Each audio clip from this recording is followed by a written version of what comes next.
those are the reasons why we're like in such a tribal state, because we haven't actually resolved our own personal conflicts. I don't label myself anymore. I don't say I'm in this group and the other group.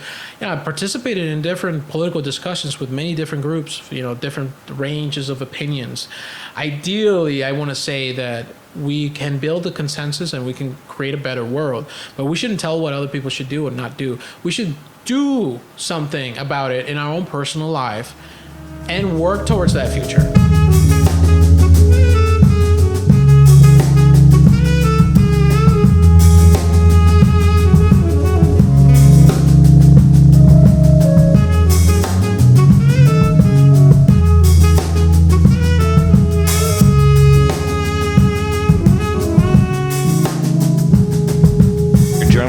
Can you share more about what got you into that? So, many years ago, I started my journalism activities in Laredo.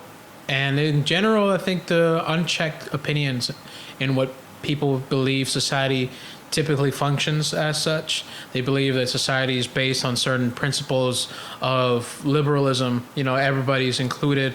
And then later on, as life progressed, they started realizing there's a lot of corruption, and some people point the fingers on racism, but for someone who's been aware for a long time on the development of corruption in human society, that it takes a lot of shapes and forms, and it's present everywhere.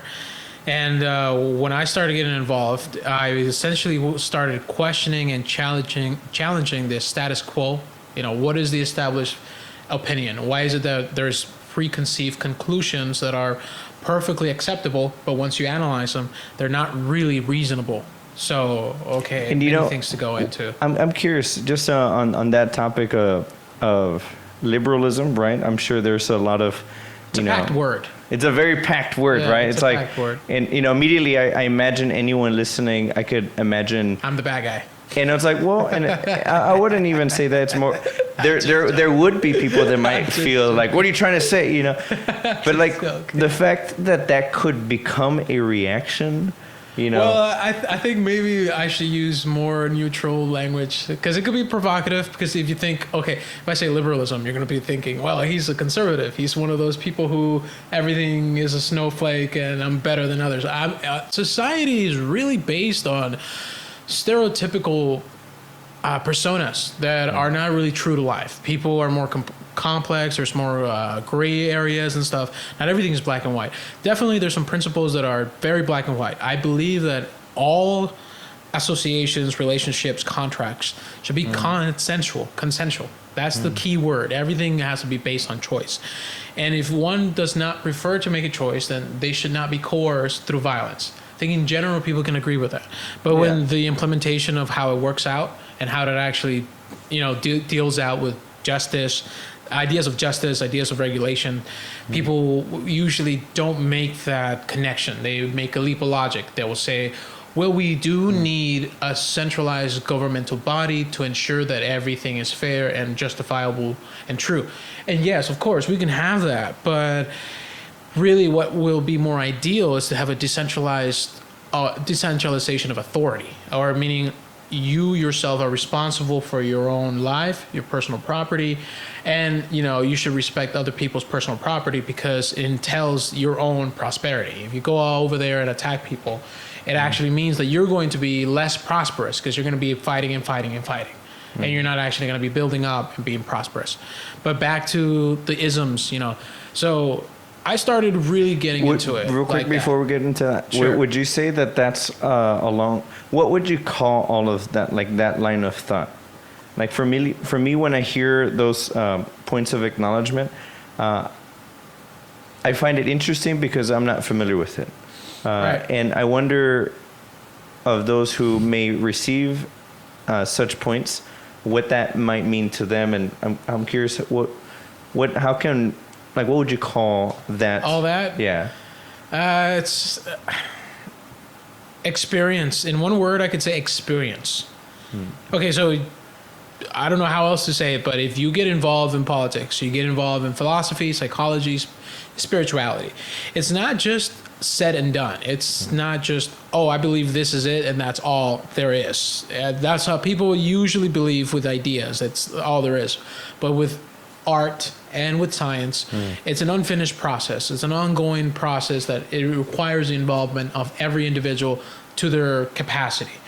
But okay, what would I say experience? Why would I call it experience? Because after a while, early on, 20, mid-20s, you believe that getting involved in the larger systematic conflict of government and poverty and all that is giving you some direction in life, and then you actually do it, and you get confronted with the unintended consequences of utilitarian pursuits.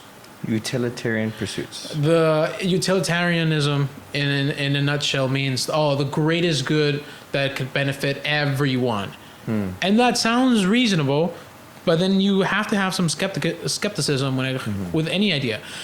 So government is based on utilitarianism, essentially whatever will benefit all of us. But really, what is benefiting us? For the government to secure our freedom. But when it actually tries to do that, it creates more centralized power.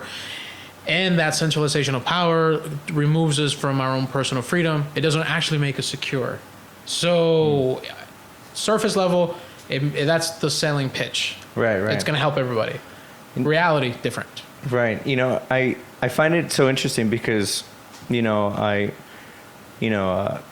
the observation of the expressions of I guess within the realms of politics, it's like, the more I dive in, the more I recognize I really don't know what's going on. And I think it's cool that there could be expansions and depths of understandings from various perspectives, and I wonder what do you think somebody that why do you think someone may find, if I might be curious, so why someone may feel like, I guess, not want to hear that, or maybe find a disagreement, or perhaps I could agree with that. Like, what comes to mind? Again, cultural conditioning. But I was just going to make a joke, like, I'm a bad guy. No, that's the thing. That's the problem, though. When you criticize in society, you are challenging people's comfortability, their level of complacency. But then if you say complacent, well, what do I mean by that? Well, there's real prioritized issues in society that for some reason or the other, society has decided not to speak about them, or they should not be talked about. Just leave them alone. Or leave it alone. Don't talk about politics. Don't talk about religion, because that won't make you friends, and that's not how people get along. Well, why is it that in society you're not allowed to have an open discussion, open-ended? That doesn't mean one win, that's it. It means win-win for everyone. So freedom of speech, everyone gets involved. And if you control the language with a centralized governmental body, meaning you get a committee and it's politicized, that they say this word is bad, you should use these words, then you're in essence controlling what level of freedom thought. Freedom of speech. Yeah, you're a level of thought that, and I mean, we're still talking about this, even though it's like, okay, back to 2016, and a lot of millennial people, or whatever they call them now, Zoomers, they're getting into it and they're looking at it. But if you look at 2016, 2012, 2008, all of these different epochs, they're basically on the cyclical calendar of presidential elections and politics, right? Right, yeah. But it's like the WrestleMania. It's people are like, wow, my favorite guy is winning. I hate him less. Yeah. Isn't that strange how easy it pulls to feel the sidedness? Like, for example, I wonder if someone, like, I like how you're playing with, I'm the bad guy, right? Like that phrase, and like, why would someone have to call you the bad guy? And I'm curious if it could just be that, maybe I don't agree, but I'm curious to seek understanding of why you're saying and how you got to those points. And maybe, maybe I still don't understand, but that was a cool conversation kind of thing. Like, for me, like, I'll be totally honest, like, I hear what you're saying, and I'm like, I don't fully like understand the spectrum of these kind of conversations. And even if it's not understood, can conversation still occur, I guess? Yeah, I can break it down as to why, and we'll get to it. Yeah, that's the fun part. But I can put it in biblical terms, and not to be deriding religion, because I've I've looked into it, and in my podcast, again, saying this because What's it called, brother? it's no longer active. So, okay. I remember. Well, I'm let just us know now. if you want them to plug back in. Let them know. I'm on the Hive blockchain, Dungeon Master 93. I only publish my work on decentralized platforms and cryptocurrency. So Ooh, let's blockchain talk about that operated. soon. Yeah. So I don't have an active podcast. I have an ongoing writing series. I might go to podcasting. I don't know. Right now, I'm just You a let them nobody. know. You just write it in. Just let them know. I'm a nobody right now. But in seriousness, why is it that I'm portraying the cheeky persona of bad guy? You know, well, it really goes back to research. And one of my guests in my podcast some time ago, Jordan Maxwell, relays this story. Yeah, well, the crown of thorns that Jesus supposedly died with, a crown of thorns, is a corona, a crown of thorns. And those thorns are the sun rays. And this is why we call Jesus God's Son, the light of the world, because the sun, S-U-N, is the light that lights our world. The sun worship today. We all, no matter what nation you're in, worship the sun, because the sun is the greatest power in our little life and this little solar system.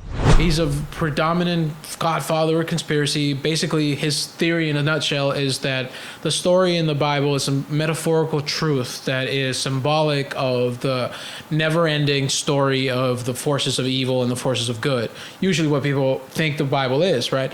There's much more to it, and one of it is that people are not ready for the truth.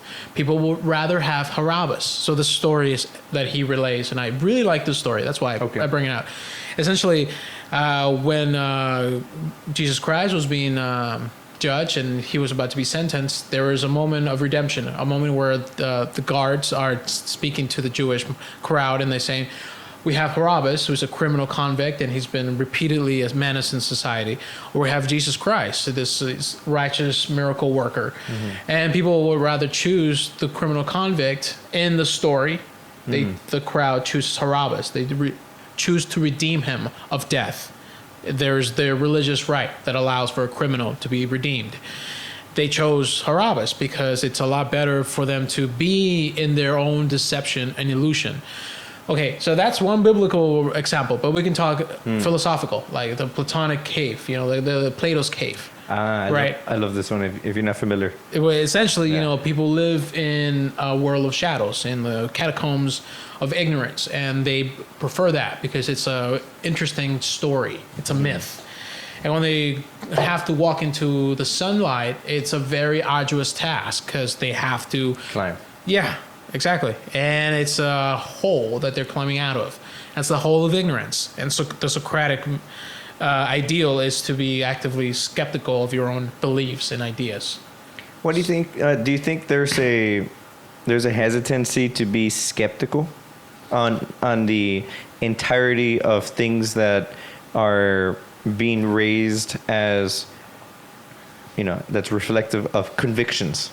Yeah, of course. They have to be, because then, okay, in a crowd mentality that has a shared idea and it can't be questioned, they have to toe the line, or else they are seen to be an outsider, an other, someone who's a threat to their community, you know, right. Whatever that might be. And classical liberalism as a philosophical ideology of the Western cultural tradition. I've heard that phrase. It's really a vital, important phase of human development, but it was created by people who had faults. So is this like the founding fathers kind of generation? Well, they had to be part of that. They were involved. It's the French Revolution started off with the Jacobins and different other groups. Essentially, they were revolting. We're talking 1780s, 1760s. Isn't that crazy? Like we're 2021, and it still affects you. It still affects you in some way. But okay, point of it all is it was about self-determination. You own your own property and your own self, and there's an open public square that people can talk about things. That is helpful. But there are like ideas. Facebook. Yeah, well, Facebook is now not so much anymore. Never. That was the whole idea. But you know, coming down to the wire here, if you question things, you come out as an outsider or as someone that challenges things, and that leaves you in a very isolated state. That's what my writing kind of tries to focus on and fix. You know, just because you question things and you challenge the status quo doesn't mean you're a bad guy. Doesn't mean you have to be suspicious. Doesn't mean you have to be paranoid. Doesn't mean that the world's gonna end. You can be happy. Well, before we go into further deep dives of like what are some examples that we can play with in terms of the exploring of thoughts within the realm of playing with what could be questioned. I'm very curious. Let's flash back a little bit, if we may. You know, I know we talked about it in the first episode. Do you remember that initial reception of news, that first digestion of any political view? You know, from that's a good point. Okay. To like how it unraveled to, you know what, this has got to be voiced, right?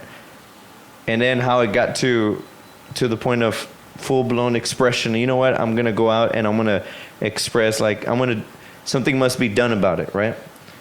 And I noticed that across the spectrum of explorations of like what's trending, right, in 2021. Yeah. Yet, you know, why do you think through such convictions, yet are we divided by it? Or what's the thing that's dividing? Or are there things that don't divide? How may there be things that bring the element of unite? What comes to mind? Well, a lot of people are depressed and angry and addicted to suffering. Pleasure-seeking behavior can be very insufferable. It can numb you out. So why would people be addicted to their own suffering? I think it's more important for people to feel satisfied than to feel actually happy, because happiness is a fleeting thing that you have to actively work on. So one thing, this flips people's head when I say there's no reason to be happy. And it's like, well, okay, what do you mean? There's no reason to be happy. There's every reason to be. Okay, there's no reason to be happy, right. but that's why you just be happy, because you don't need a reason for it. You could just be happy. So how does that mean anything whatsoever? Well, why are people purchasing their own debt? Why are people like buying things that they can't afford, putting themselves in risky situations that are going to make them uncomfortable and make them feel humiliated? Well, because they believe happiness is going to actually come about, you know, if they do this or the other.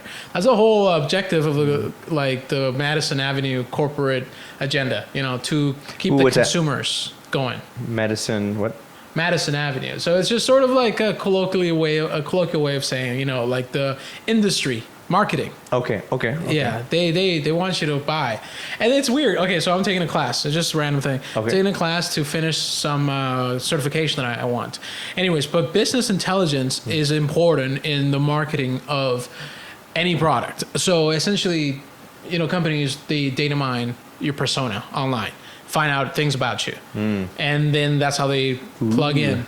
It's just ubiquitous. It's not a conspiracy. Yeah, it's a full blown knowing. Like whenever we say yes to an update, do we really know what we're saying yes to? Yeah. And well, don't worry about it because you like the app anyway. So just hit yes, and all of a sudden we're signing off. What? Yeah. Is that what you mean? Yeah, in a deeper way. Yeah. That's true. It functions with our consent, and we participate in it, and we interact with it. Would you say like the equivalent to the use of it, or let me just shop here real quick, is have you heard the phrase, you know, give them an inch, they'll take a mile kind of thing, an inch of like, oh, it's just yes, just for the sake of using it, and the mile of the totality of mapping of timing of use of it, the experience, everything that entails experience through the portal is a mapping that's being inputted. Is that what you like along those lines? Yeah, you walk away from your PlayStation, it's recording you. Yeah. You know, you leave your phone. That's so crazy. It's locating you and stuff. This stuff has happened. Yeah, it's been for years. Written about it forever, and then now it's like, oh, hey, this happens. I'll never forget the first time my brother brought that up. Well, and he works in technology, and since like I remember he would come back from conventions like 2001, and he would say like, oh, you know, everything's gonna be wireless. And I remember thinking, you're crazy. Like, what do you mean? How could that be? Whatever. Need wires. We need wires, and now everything that's the norm. Yeah, exactly. And I remember he would mention like, did you know if there's a camera on something, it has every capability of recording. access. Yeah. Access. And so to me, it's like, Oh, so is it the newfound equivalent to, when we go to sleep, like imagine going to sleep and you're like, you know what? I forgot to leave the door open. And you leave the door open, unlocked, and, no one's going to come in anyway. And probably no one will, but the access is. And of course, who knows? Perhaps someone does all the time, takes pictures, copies everything, and, looks through everything, takes pictures of everything, leaves, you wake up. Oh, look, no one came in. Yet, I don't know if that's a stretched analogy. No, not at all. No, because that's the other angle of this. Okay, so simulation of experience and then being open to the world of criminality. But, think about it, too, in different ways. Okay, so where I was going with the business intelligence that is necessary to produce a lot of content for people to consume and purchase. So the idea... Insight in mind. The idea is to reduce the customer's purchasing power. So your brother tells you about the beginning of a new rollout of technology where it's going to be wireless. Well, the prevalent ubiquitous technology is artificial intelligence and database mining. That's important. And why is that important? Well, the context of where we exist today is a technocracy, right? So the technocracy, what is a technocracy? It's a system in which individuals of high level of expertise in finance and technology, investment, all these other different intersecting economic departments, they are the ones steering society towards their ideals, right? So in 1970s, 1960s, futurists were talking about different ideas that were going to be implemented in the future. Those ideas are real now, of course. What are some examples? Well, sex robots, digital currency. I know it sounds kind of like, but if you're talking about these things... But it is an actual reality. Yeah, it's an actual reality, right? And, our artificial wombs and different things like that, so because in Brave New World, they had a whole industry of artificial wombs pumping out new children. In the movie, I like the movie. I prefer to watch the movie. It was really cool. I need to see it. I haven't seen it. It's okay. Yeah. It's fine. But the point of Should we watch it? It's a long one. You got to be in a really bored mindset. Yeah. But anyway, the point being is that they have analytics to completely make a deductible persona, meaning like they know where you are, what you do, because they're trying to consume your energy and lower your choices. So why are corporations in line with all the, Black Lives Matter, all these different ads, and why? Oh, hot topic. Yeah, right. It's a hot topic, but then why are corporations so easily adapted to that? There are many reasons, and not all of them are straightforward. One of them being, they're just trying to placate their customer base. Yeah, but then sometimes it hurts their underlying bottom line. So in other words, they're in line with something that they believe is actually for the future of society.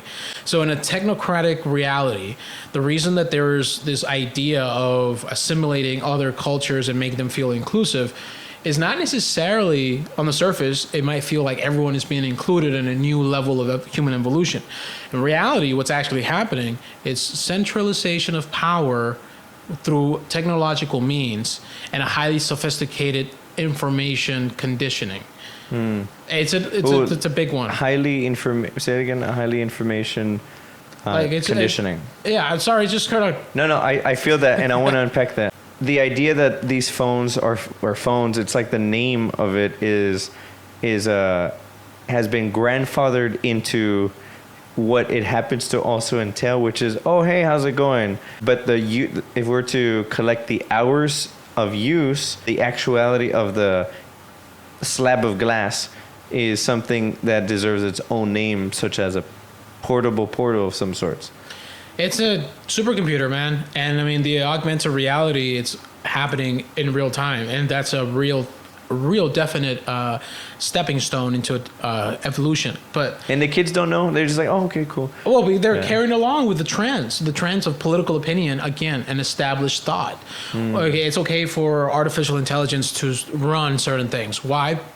It assumed that it's more effective and more intelligent and more capable of making those decisions. But, going down again to the wire of why is there such an issue? What am I really talking about?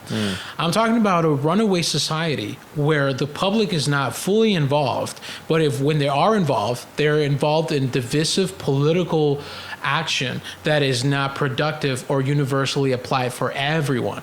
And what is the most universally applicable principle? People should make their own choices. Follow with that is people should be able to keep their own property and the labor of their, the fruits of their labor. But more than that, okay, so that applies to everyone. And the greatest discrimination is that there's a few selected individuals, whether policymakers, or they might just be your average person with $1 billion backing industry or whatever.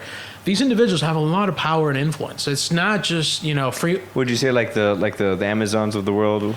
Well, there's a book again, and I've talked about this in my articles, and I've again. Where can we find that, by the way, real quick?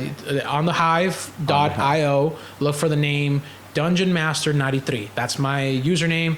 And that's where it's a flashback of all the stuff that I've talked about, because it's like a long story. It repeats itself. Does it say the years also? Yeah. But essentially, the reason that people are comfortable with these things is because they're geared to exploit certain psychology. You're mining dopamine.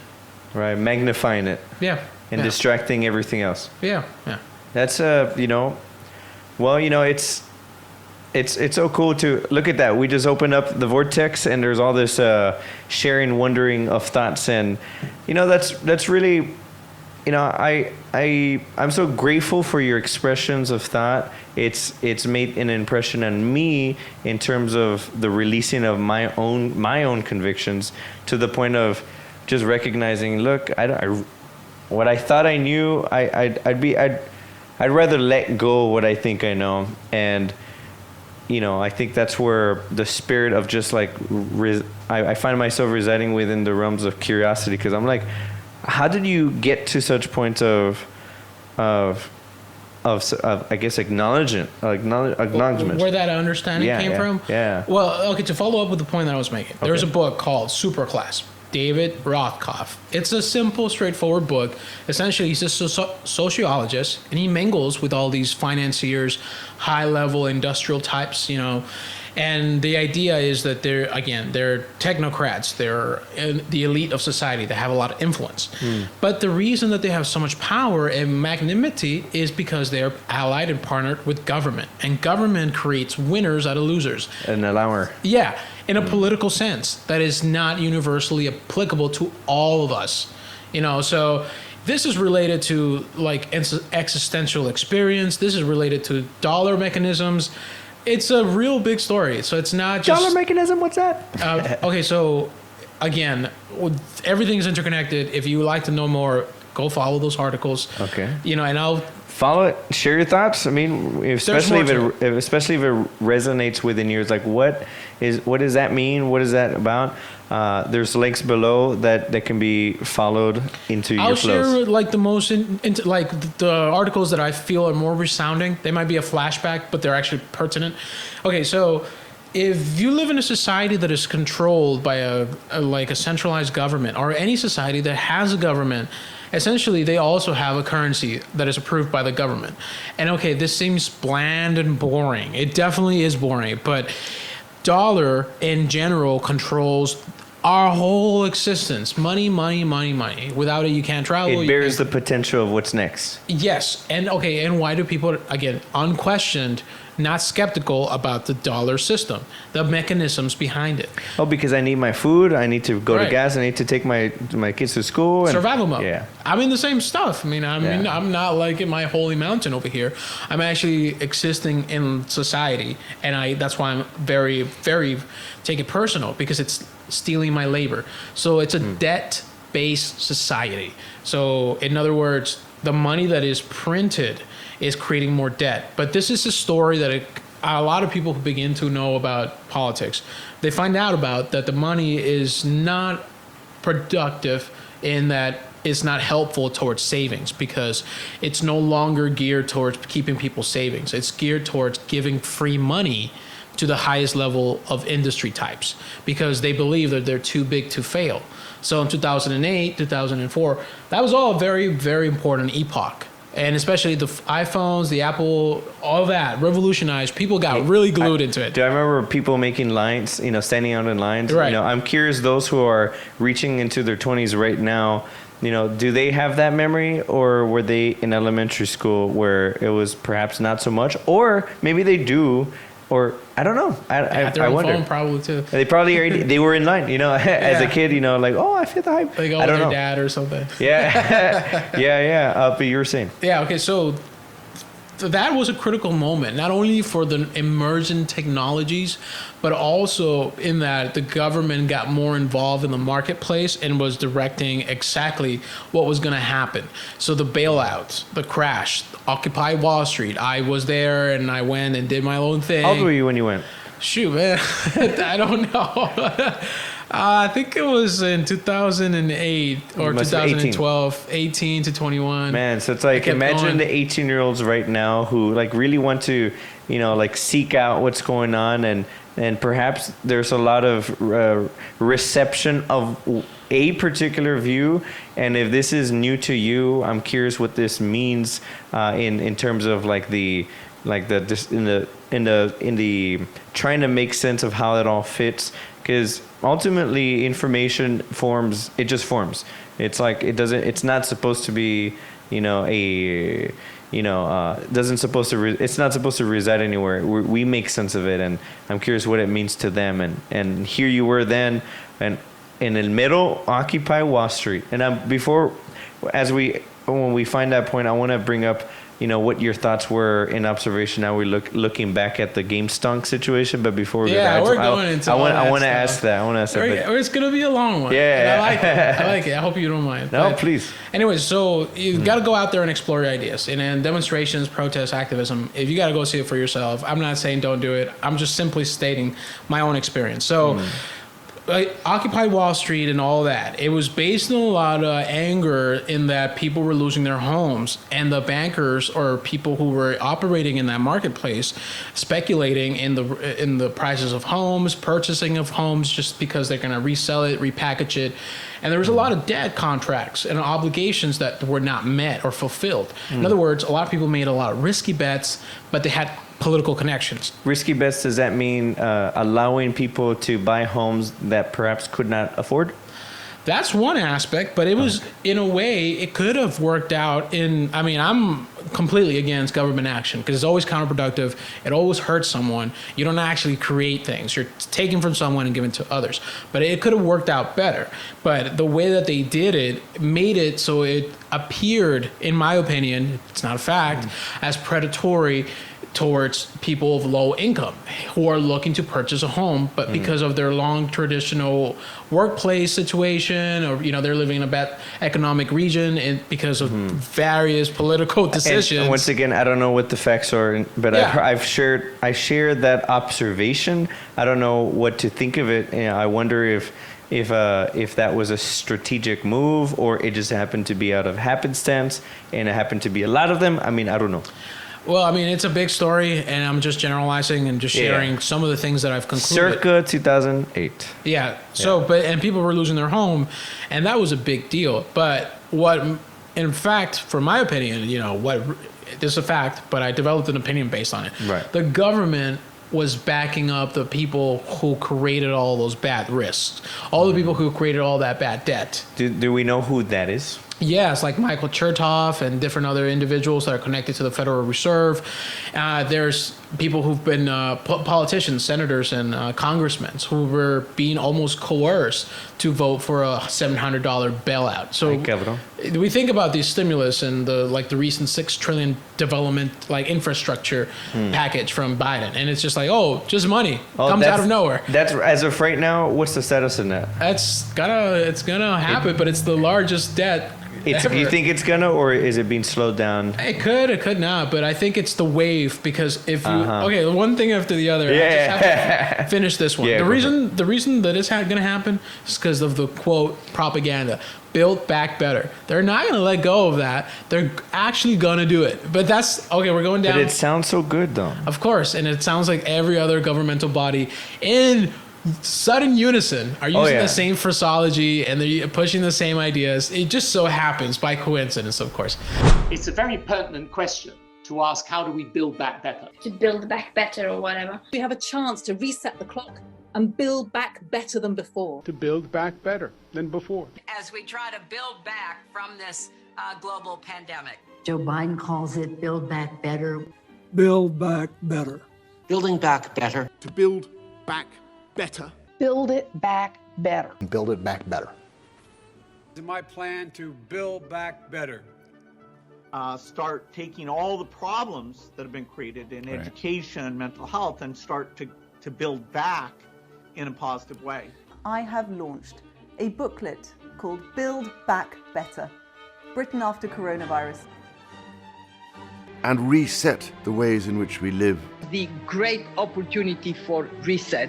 The theory even calls Mr. Biden's campaign slogan, Build Back Better, a front for the conspiracy. Build back better. All elements of the Great Reset are fundamental to building the future we need. This pandemic has provided an opportunity for a reset. It's a big effort to, some would say, to build back better.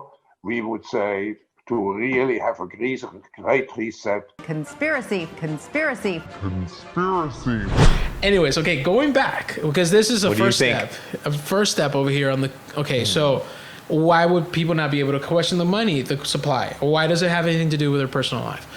Again, we went to the survival state, and then we went to the collusion of government and people who make a lot of money based on taking a lot of risks, but because of their political connections, they lose. Okay, so what happened in the GameStop stocks, right? You know, there was definitely a squeeze, you know, just to exemplify what this means. So the Wall Street stock market is definitely rigged, and the more money that is supplied by the Federal Reserve and the Treasury creates this illusion of prosperity in a moment where there's all this free, quote unquote, cash, free cash, but free access to money to corporations that they can kind of manipulate or change their books to make it seem like there's the underlying fundamentals of their business is productive. So if you buy your own stocks, it makes it look like there's a lot of interest in it, even though you're not producing anything. So when you have a lot of people buying doing something, that, it looks seems like it's going up in value. But some people have an ideological basis to their trading. So the game stocks was also the follow-up, and again, logical consequence of an Occupy Wall Street generation. Because think about it, people got effed up and they didn't get bailed out. No, they had to bail out the corporations. That was the biggest issue with Occupy, that people never were able to bail themselves out. Now, the government is paying people not to revolt, not to go out there and go crazy. They're paying them with money, and they're sitting at home and their computers researching and being plugged into the Robinhood app, which is like, the design is like one way or the other. It plugs you in. Yeah. You're looking at green. It keeps you going, especially when Doge was going, but that's before we go there. Launch. What would doggy. What do you think? What was the win out of into? I don't know if we wrapped up the previous point before Game Stonks. I don't know if you want to catch that, but I think you did. You're sharing how the momentum from the 2008 crash, Wall Street movement. That momentum, it dispersed, it washed off, but there's still ripples from resentment. it. Yeah, that ripple, and now there's an opportunity came through coordination, through communication on the internet, to create that similar effect, which was very cool to see from the right before GameStock's situation. There was a constant theme of divide amongst consistent individuals. And when this occurred, there was a unifying resonance that had not been seen, in my opinion, maybe ever. And it was really cool to recognize. I'm curious, what's your opinion on how it unraveled from then? Well, I mean, one thing that not get questioned is, again, with this boring topic, money supply. dollars, how does it work, how does money, what is money. So Occupy Wall Street did a lot of cool stuff to make public awareness of the inequality, but they didn't get to the root cause of it. Sorry, the southern friggin' throat. Yeah, you go. The root. Welcome to Texas. Yeah, the root cause of it. The root cause of it. They didn't analyze it because they only went so far in that they demanded more government action. Now we have a lot of government action and intervention in the marketplace, and then just in general, they are intervening a lot, and they're supplying a lot of cheap money to people that are in that state of mind that they want to get out of it. They want to make it. They want to get rich and get out of their wage cage. Because everybody's working. Well, not anymore, but we'll get to that. Everybody was working a really bad job and didn't go anywhere. And so now they got that money and they're looking at, hey, this one company that really meant something for me, GameStop, is being totally destroyed by market riggers, by people who know how to manipulate and destroy a company. What are your thoughts in its justification in that it was a dying company anyway? Exactly. That there's room for that. That's what the market's supposed to be. The market allows for people to make all types of bets, and that people should be okay with making those bets as long as they have the responsibility connected to what those bets are. So yes, there is, even though I have a different view on it, there is a reason why people short stocks, and it actually could be effective, and it could be a beneficial thing that it frees up resources from that company to another company. Once it gets liquidated, it could be completely revamped. That's cool. That's great. But the way that actually with the marketplace, the way it happened, the way it has happened, and now it just seems like it's just vultures trying to squeeze value out of anything that they can, and that's why there's just so much, I guess, big corporations essentially aggrandizing their bottom line because they're buying everything up. Could it be possible that it, as much as it could certainly be we're gonna chew up this company, maybe it was also the nature of the market and it was on the way, but people saw the opportunity from the memory of 2008. Exactly. And it was like, oh, you're doing your normal shorting that is part of the nature of the stock, and you know what, GameStop, hey, you served your time, but we're gonna use it for one more service. We're going to take out these guys. Zoom! And then would you say that it became an opportunity?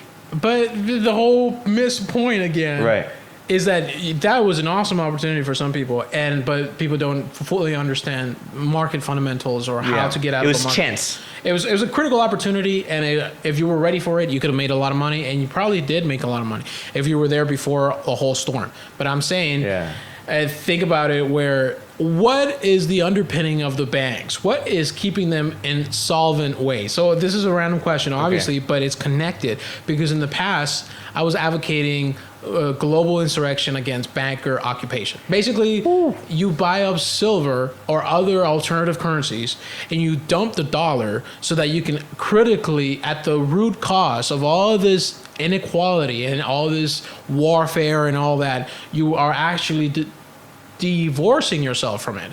But with the game stocks, that was just them accumulating more fiat dollars. But the great play, because they depend on it. Right, exactly. And that's all they know, and that's all their existence knows. That's their and matrix. The bankers was their game. That's their game too. And of course, it doesn't hurt them. They can continue doing that because they have free, cheap credit that the government directly gives them because they believe without them won't be able to figure out our own situation. But okay, if the popular narrative have developed into buying silver or other precious metals like that, or crypto, it would be so destabilizing. But why? Why would it be destabilizing? Because a lot of the bets and leveraging that the banks have done, they essentially are lying on the books. And I'm not enough expert on this. There's many people who have discussed this and are qualified to discuss this. So take it with a grain of salt. Okay. Take it with a grain of salt. Essentially, keeping it together is the manipulation of the precious metals market. If the dollar seemingly has a ratio to silver, gold, palladium, and other precious metals that is seemingly stable and not volatile, it means that the market is generally good, that inflation is not out of order. Now, Janet Yellen, before she would say that we're facing it. Oh, she's the current Federal Reserve chairperson. She's. Is that the one that in 2012 it was that bald guy? What's his name? Bernanke. Well, they have a leading chair, and they get selected by the Treasury, and they get voted on. So would you say that same spot at that time? I don't remember her, but she probably had. She has. These people have a long career. Okay. They're always part of their field is doing that. Yeah. Okay. Cool. But essentially, if you look at the news, essentially she's saying that we're expecting a lot of inflation, and there's always a way to sort of hide inflation. What is inflation? When your purchasing power. Again, I mentioned this purchasing power of the consumer. And I mentioned it as earlier, I was talking about business intelligence and how big corporations who are using database mining are trying to reduce the choices of the consumer and keep them perpetually in their own spheres to remove their purchasing power. So in other words, if you're going to shop at Walmart, they expect you to shop at Walmart all the time. And that's how they want you. Gotcha. Keep the currency. Right. Keep the business. Keep it going. Okay, so with the currencies, like they want you to use dollars and keep it like that all the time. And So you can't remove yourself. Cryptocurrencies, it takes you're a ghost to the dollar. You're essentially not powering it up with your attention. labor. Yeah, with your time and energy.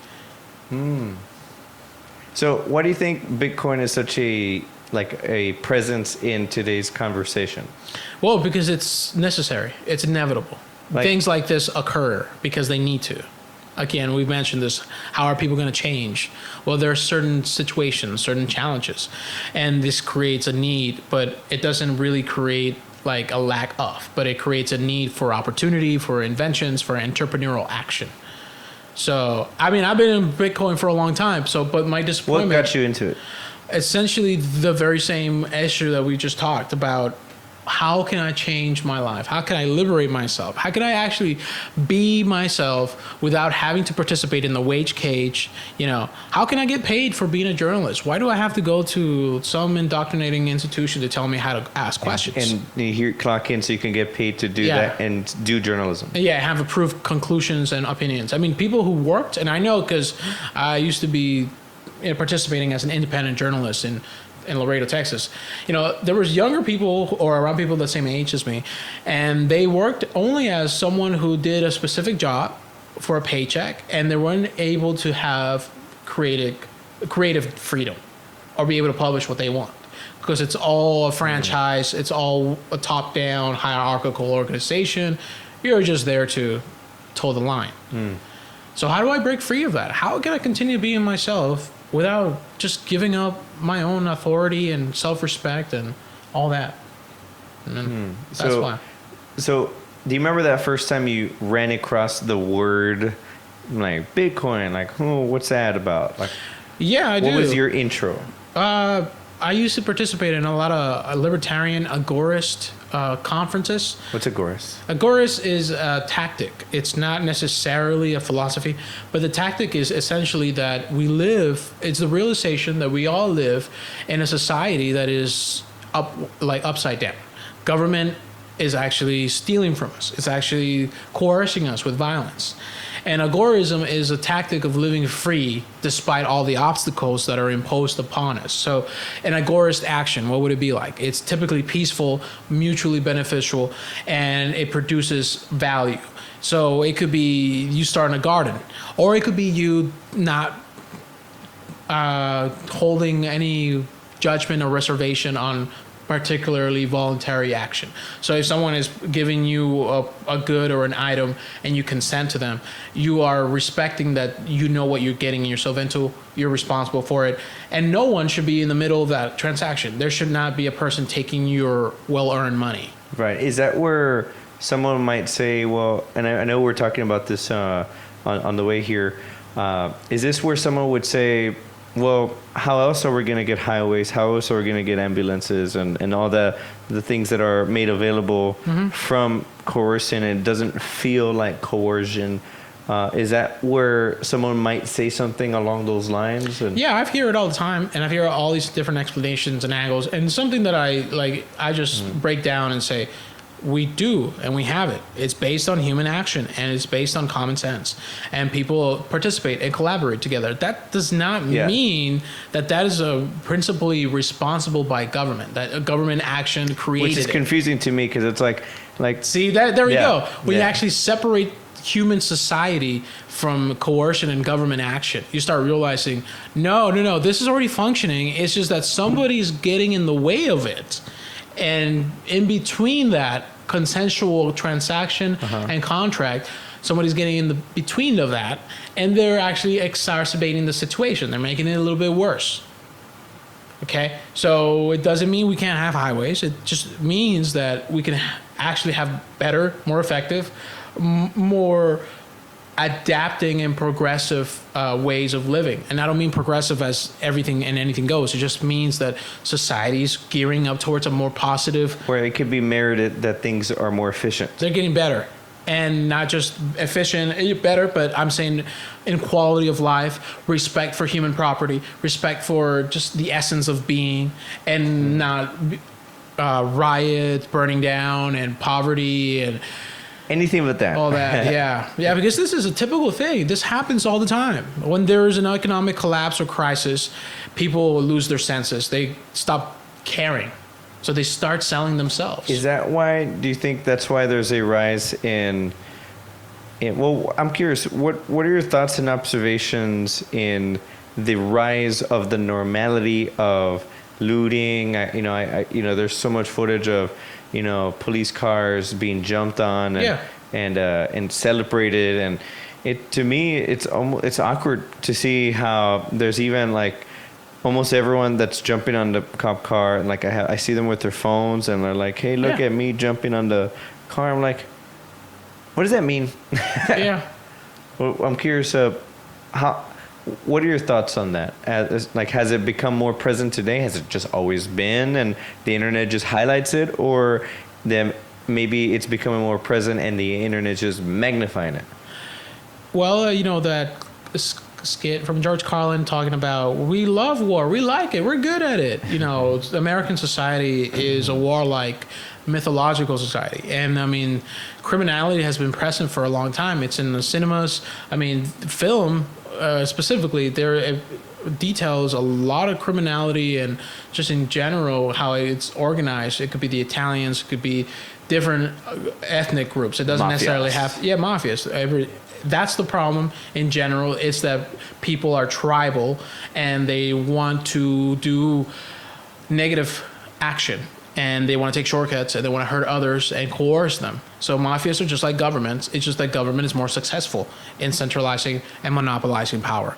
Okay, so talking about that, it's like, I know a lot of some I'm people. going to pull up a poem, by the way, you made me think about. Sure. But keep going. Some people might find it an issue that I might be attacking the way that they believe life is functioning and everything's fine. But I think in general, if we allow ourselves to be unchecked, our mindset can create really unintended consequences. Even if it's well intended? Even if it's well intended. Exactly. Even much more so, we should be skeptical of our well-intentioned ideas, because those can actually hurt people even more, because they believe that it's good for them and they don't know when to stop or when to let go of those beliefs. And, I'm not anti-science, I'm not anti-government, I'm anti-religion. Government, if you want it, go ahead and have it, but don't push it on me. You should consent to it and abide to it. If I personally don't want to consent and choose doing so, you should be able to respectfully, be able to distance yourself or do as you like without having to be coerced. Right. So, yeah. Do you think it's an element of, I think what I want to ask is, I think captured in this question that I called how evident, and I thought I would read it to you, and I'm curious what comes to mind for you. Okay. How evident has it become, messages delineating as we succumb into tribal signaling of fortifications, newfound realms of virtual propagations? What comes to mind? tribalism, like we were talking about, the conflict. Everybody's in their own zone, and it's with the virtual reality, augmented reality. People will be literally be living in their own reality, and with the online boards, people are not allowed to say what they like, and even if they're being funny or just being mean or whatever, it doesn't matter. It's important to have an open discussion, but I think it's now more available just to remove yourself. To stick into that lane. Yeah. And I mean, with what I was saying, I mean, I'm not trying to destroy people. I'm not trying to challenge them or ask them to believe what I am believing or thinking, because it's asking a lot from someone who you don't know to completely change the way of their life. And especially knowing the process, because it's not just you take a pill and your whole life changes. No, it could actively change your life in a completely different path. And that's why some of these ideas, while they're very attractive, they're very risky. And so, I mean, what do you feel in your heart is true? I mean, what does that mean to you, the poem? What comes to mind for me is, like, I'm reminded by, like, circa 2015, when the Orange Man, when he was stepping into the ring, I remember thinking that must be a joke. Like, this must be a joke. And when he was becoming clear, like, leading the charge to be, I remember thinking, this. I hope he just gets. I hope he's pretending. He just gives it to the other guy. And then when it became the two options, the Señorita Clinton y los trompitas. And, I think this was an era where the internet was a lot more Wild West. It certainly was not as regulated, and there was no sense of authority. It was more like whatever people were watching at large is what was accessible. And what was accessible to me was how much there was there was a clear smearing attempt to defame this man and clearly trying to defend this woman. I was like, to me, I started to think that I was supporting the guy to the point where I thought I supported the guy fully. And then I remember, by the way, your memes are the funniest memes I see. And I remember you would make acknowledgments of especially him, and I remember thinking, why am I even thinking that I support this guy? I started recognizing, that I was succumbing to the tribal signaling trend that has become, especially now 2020 and 21,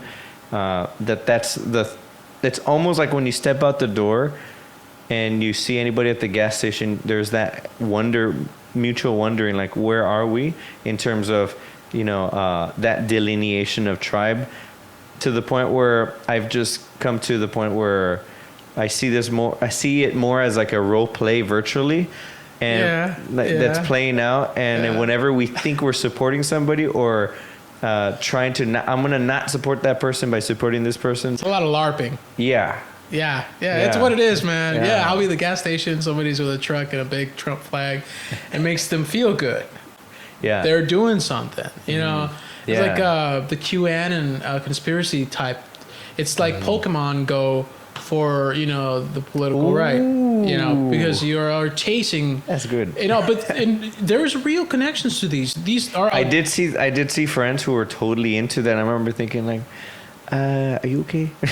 But it was because there's a consistency underneath that of a sort of seeking, of a sort of meaning. Yeah. And and I remember watching the Q stuff, and I remember thinking, I also see the other stuff, but it's being magnified by the Q stuff, and I see it also with I heard someone say the blue stuff, and which is the opposite of Q. Yeah. So it's like, some of these things are not very exciting, and some of them are much more. The devil's in the details, and it's easier to sell a story or a myth, and the way that the media market or just the information of today, how it functions, is very different because it actually you're uploading a certain idea, and that augments or mixes your reality with something, and you can interact with it virtually, and that's the whole nexus of this, where it's technology, spirituality, individuality, information, all of that interconnected into a silicon based system. And it's it's not just silicon, but it's you know what I mean. The where it's coming from in terms of the those who create the allowance for technology. It's a different system, and it's reflecting our own neuroticism and our own infighting. And even though the current web is being controlled and regulated, people are still uploading or finding new ways to create the web 3.0 that is going to be more decentralized. So what's that? Decentralization of the net is important, and it's going to be functioning through blockchains that are interoperative. I'm going to be honest with you. This is I've only heard of a becoming of blockchain and this and that. To me, they're abstract, pointing at a sort of light of hope in terms of of I guess away from the authoritative dictates of what one can say or must not say. And an allowance for people to make up their own minds without being succumb to, here's the influx of what needs to be seen first, and likely to the law of numbers, whatever's seen first is digested and owned and recruited. Yeah, a lot of it is controlled, man. So what do you predict? I'm just curious from your eye. Many things are going to be different, but it's not like I'm just making it up. It's like more the discussions of people who are in the forefront of developing these things. So where would you say that the realm of that is still in the developmental stage? Like the way it's still very early to like Internet 2008. It's something like that. It's very early to say. I mean, if you talk to anyone and you mention Bitcoin or you mention Doge, whatever, it doesn't matter to me. Yeah, they believe it's more of a scheme to continue on creating more dollars, but they don't understand that that is just one use case, meaning the value proposition of a Bitcoin is only one use case. There's third generation cryptocurrency, and it sounds very abstract, but the point of blockchains is to have utility and be implemented in a wide range of nodes or users, and it's supposed to create a solution. Mm-hmm. It's supposed to just be something that people appreciate, know, can rely it. But the most important part of something like Bitcoin Cash is another one. There are many different ones, but essentially the theme is that it's your money, it's uncensorable money, meaning there's no middleman or authority figure who's going to take it away from you. It's only you who can give it away. And so it's like you're a bank. Yeah. And then if you look at what is currently being developed is decentralized autonomous organizations, where there's going to be, it's a difficult way of looking at it, but essentially it's going to have an autonomous government where people inclusively get into it. Anyone can do it as long as they participate in the network and they purchase or they transact or they're through the portals. Yeah, the portals or wearable technology, or it's going to be a real different ball game, and the internet is not going to be like people believe it's going to be. Because just like the way we got here is not something that anyone would believe it would be. Yeah, it's going to be more of the internet being a virtual reality portal where cell phones and computers, they're just going to be a relic of the past, and it's wearable technology and just artificial intelligence. But it's not just one artificial intelligence. You can actually create a decentralized, more human-centered intelligence that can be more inclusive, universal, and productive. So these things are just being talked about, and right now the discussion is Bitcoin and different currencies. But what is going to happen in the couple months, and it's something that I'm actually very, very critical of, is people are going to be demanding government action and regulation. So there's a lot of manipulation in the cryptocurrency markets. It's easy to do if you really want to, but it doesn't mean that the market is going to go just like however people want to. There's manipulation in all markets, but the important here is that this nascent market is centered on trying to create a better world. But then there are those who don't necessarily have those ideals. They just want to personally aggrandize themselves or create their own successful business that is just exclusively for their own ends. It's like they're not thinking about the freedom aspect. They're thinking about like, well, hey, I'm an entrepreneur. I want to make a business. I want to make myself a living through, like, would you say along those lines? I mean, entrepreneurial action is important, but there are some types of developers that are working for the government and trying to hijack, Oh, the movement. Exactly. Or how do they do it? Well, recently the IRS has talked about targeting people on social. They've talked about this for years, targeting people on social media for their lack of tax honesty. If you're declaring that you have cryptocurrency on social media and you have a large amount of money, IRS will target you, and they spend a good amount of money targeting people. And there's coders, developers that are working for government and trying to sort of decrypt all these cryptocurrency algorithms that makes them less private. So, so there's all these different use cases, and the reason that I mentioned this is because it's gonna be the perpetual struggle. These couple of years, there's going to be more economic downturn. The government is going to continue printing more money, trillions of dollars. Coming to you soon. Yeah, and we talk about shortages. There was the fuel shortages, toilet paper shortages, coin shortages, breathalyzer shortages, all these other different in things. Texas, water shortages. Water shortages, yes, I was following that. Snowpocalypse, which was quite fun. Yeah, but I hope in the underlying positive sense, let's talk some positive stuff. If people actually prepared and paid attention to it and learned through experience, again, that need of learning through experience and applying it. Well, one thing's for sure, there's been, I saw a meme where it's like some dude with his hair all blasted like he was outside of the car, and it was like, is anyone else overwhelmed by all these by all these historical events after another or something like that? I'm butchering it, but I'll put it up there when I find it. What an opportunity to review what the heck has happened and what is important in life. Yeah. I mean, bottom line. Yeah, bottom line. What's important? The lockdown has created an opportunity for a lot of people to see that there could be reach from the distant afar. Or that they don't need all this other stuff. Like, do we really need like hundreds of thousands of Starbucks? Do we really need hundreds of thousands?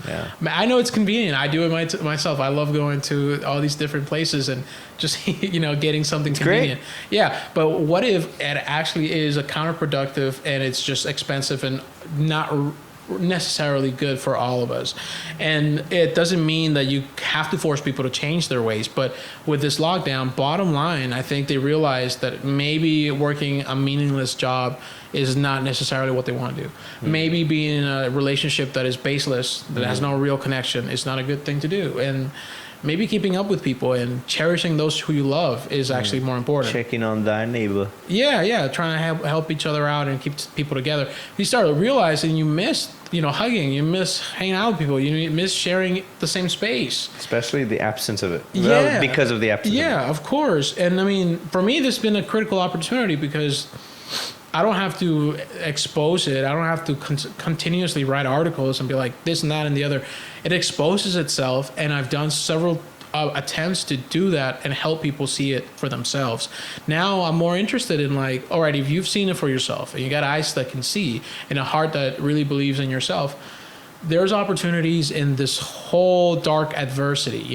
Even though the economy is collapsing and going down, more inflation, things are going to be more expensive, more war and all that, doesn't mean we have to participate. It means that we can get divorced from this established beast system and encourage ourselves to build ourselves from the ground up. The reason I call it a beast system is because the debt dollar system, the way the economy is connected with war profiteering and exclusionary actions of other economies, is essentially controlling other countries so that they don't outcompete us, or opening up. Is that happening? It happens in different ways, but it's like Take, for example, just subsidizing a certain country to maintain the regime or maintain the level of the same government.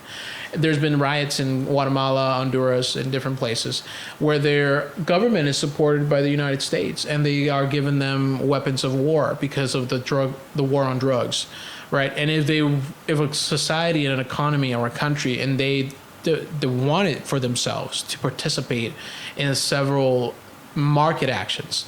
Is that the excuse to be there, the drug wars? Yeah, one of them. Actually, it's a very important excuse because it's if you go down to it, if you research it, it's the government and the banks who stand to benefit the most from keeping the war on drug alive, because there has to be that's what essentially the banks, and this is an article from 2007, 2006. It speaks about Wells Fargo and other banks that launder money for the cartels. The reason that they do it is not very straightforward, but they have their own bottom line to think about.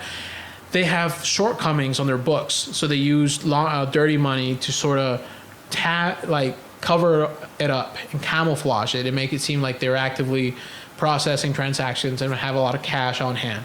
So these things happen, and corruption builds on top of each other. But the reason why I say the government of any country tries to control by coercion is a bad idea. It's like Colombia.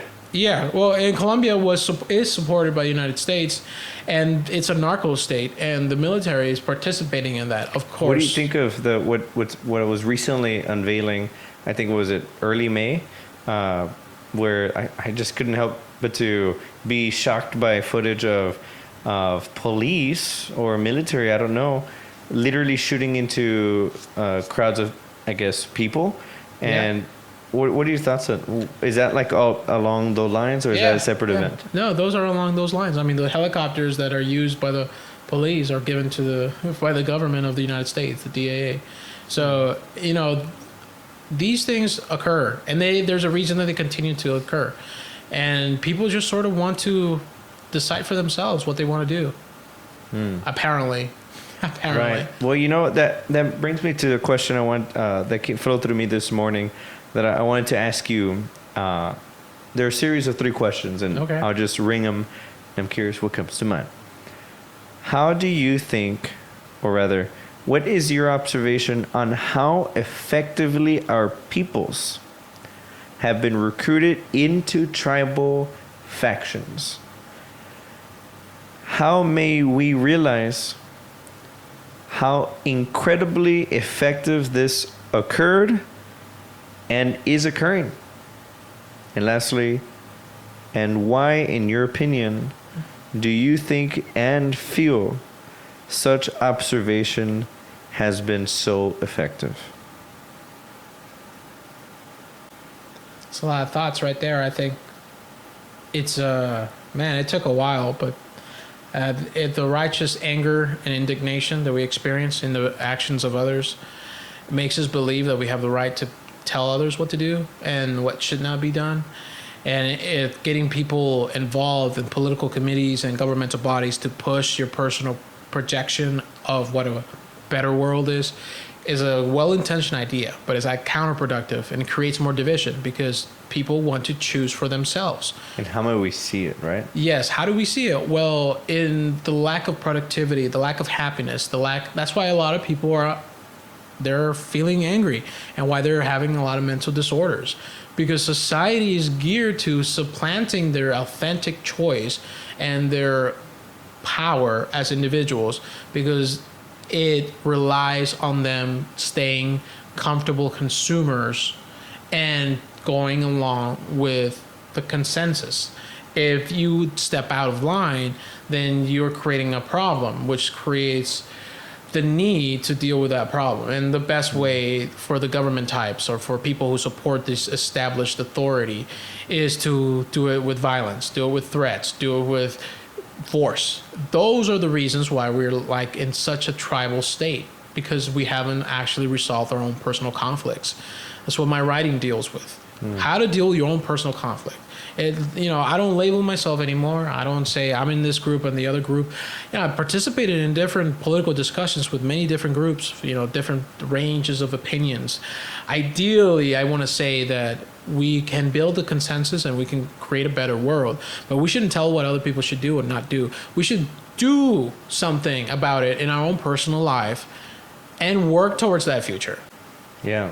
Instead of hoping someone comes, or we should get all these people together and all this other stuff. What would be your response, especially with the thought alignment of, well, there is until there's no racism, or because there's racism, we're not going to stop fighting, or that expression of racism is bad, and who's, in my opinion, I don't think that's something to disagree with, and I think, but in my opinion, I wonder, or rather, my wonder is that, is it leading to solutions? Is it leading to more divide? How can we find towards the union and a sense of peace from within, and especially with such pursuit, without the need for the allowance for that anger to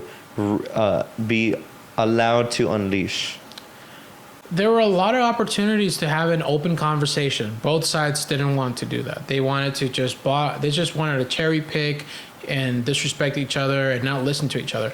Both sides being, the political spectrum of the United States, they, and other countries as well. But in general, they let the world and be Americana culture. People look to us in the past, like, oh, this is what the Americans are doing. Oh, we love these American movies, right? But these critical ideas of, cultural Marxism, some people call it, but it's just in general, the critical theory of looking at society in a different way. There's some philosophical foundation to it, but it's been completely a cartoon. It's been changed into a cartoon. It's not necessarily as inclusive as it sells itself, because to always be fighting endlessly, it seems that there is a threat in every person, that you can't fully trust them unless they have verifiable opinions. That you could say, they think like me, they're like me. That is not inclusion. You're not allowing for other people. May that be the defining indication of concern?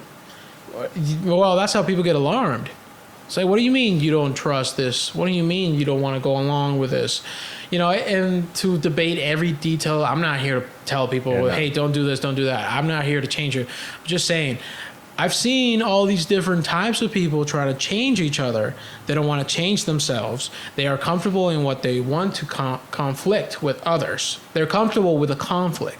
That's the main issue here. They want to keep fighting because it makes them feel good. It makes them feel like even if some people are, I've talked about this with other individuals and from different races, I suppose. And, in North Carolina, the African American community is they feel very sensitive about that topic because there's a history of slavery. Some people refer to their grandparents or great grandparents as suffering, from those types of exclusionary acts. Experiences. Exclusionary experiences where they either deal with racism or not. But then what I find amazing is that there is an industry that profits in keeping this division going on. So what do you mean? Okay, so there is an industry in keeping, I don't like to be crass about it, but there's individuals in every group that use the camouflage of their group identity to sell their books, to sell their ideas, to keep people in line based on race, because it's the most common denominator. It brings in more people.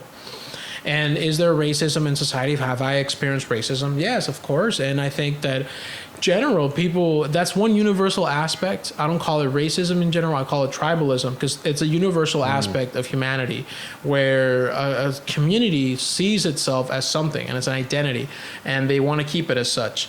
And they exclude others, they judge them, and they say they're not like us. That happens, and you're not going to eliminate that.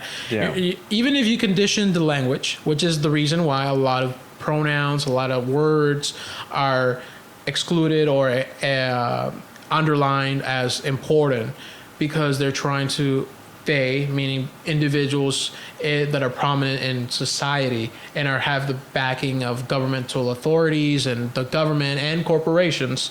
So all of it, you see how this works out like that. Ooh. It's not necessarily just some random people doing random things. And then we need to stop it. Yeah. Yeah. For some reason, there's a general consensus of critical race theory that is being supported by governments, banks, and corporations, which were the same entities creating all this division and inequality that are keeping us in this state of race idea. Paradigm. Yeah, the race paradigm. But when it comes to the boring stuff that we can all look into, like the currency or, self-ownership, the free market. Which is colorblind. It was just colorblind, and, it offers universal opportunity. It doesn't mean that the left or the right don't have a free market. There's so much conflation.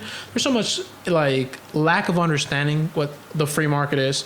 Capitalism is a system of capital. Communism is based on keeping a commune together, and usually individuals have to participate in the demands and prioritizations of the community. The political bureau decides what people, based on their representatives, what they want to do, and if they agree with it and stuff. I mean, these things are functional and they can continue to exist on their own. But it's not sexy. Exactly. But the thing about it is I call it a free market because the free market of ideas allows for all these different types of societies with different regulations and laws and governmental bodies to be processed in sight. Yeah. And if you want to participate in that, that's going to be great. But if I don't want to be forced to it.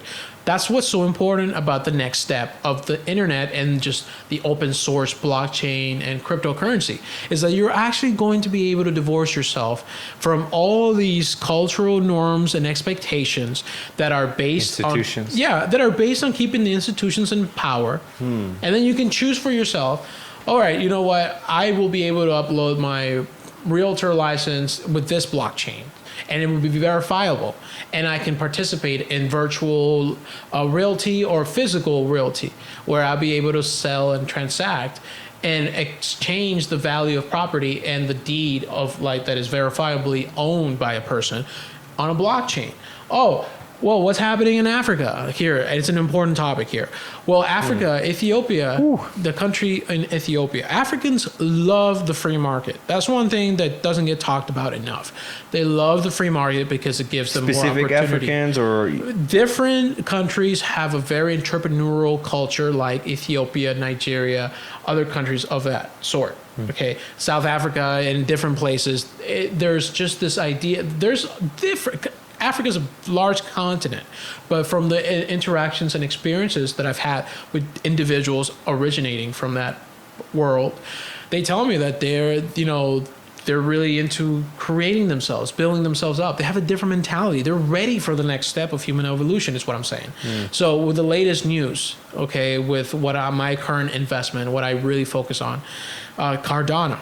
So how does this... I keep seeing you talk about that. Yeah, so what I'm talking about, I'm trying to apply it to real world use case. So it's not just a bunch of money that is internet money and you play it with a casino. It's more than that. And the point of I'm making is Cardano is offering a digital infrastructure to Ethiopia, a country with millions of people that have a problem with keeping the legitimacy of their documents. Their identity is not able to be verified. They don't have access to these things. And us first world people, we take these things for granted. And we look at currency or cryptocurrency as just a game, which is fine. We shouldn't take all these things seriously. But it's a real life-changing opportunity for Ethiopians who are being onboarded to the Cardano blockchain. What does it mean? So imagine that you're unable to verify who you are because your license is supposedly fake. No one knows if it could be verified. You can't go to the bank. You can't go to your local clinic. You can't go to all this stuff because you don't have the ID.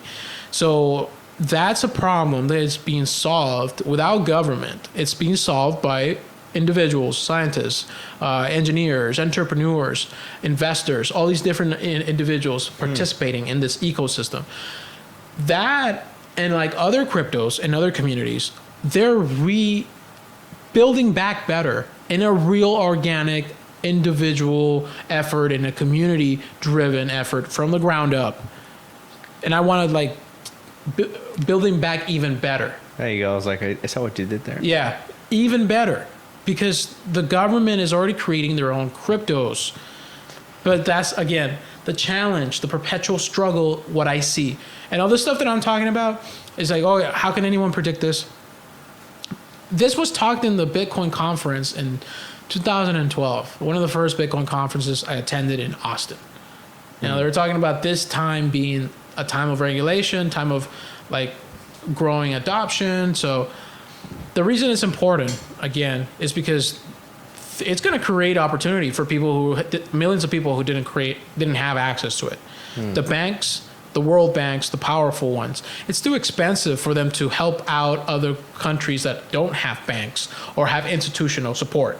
And, you know, I know that there's another point that you wanted to add to that. I wanted to add a layer of, and that's not even considering the element of, like the current debate whether the thing that became normal on our face socks, you know, the origins as to how that became normal.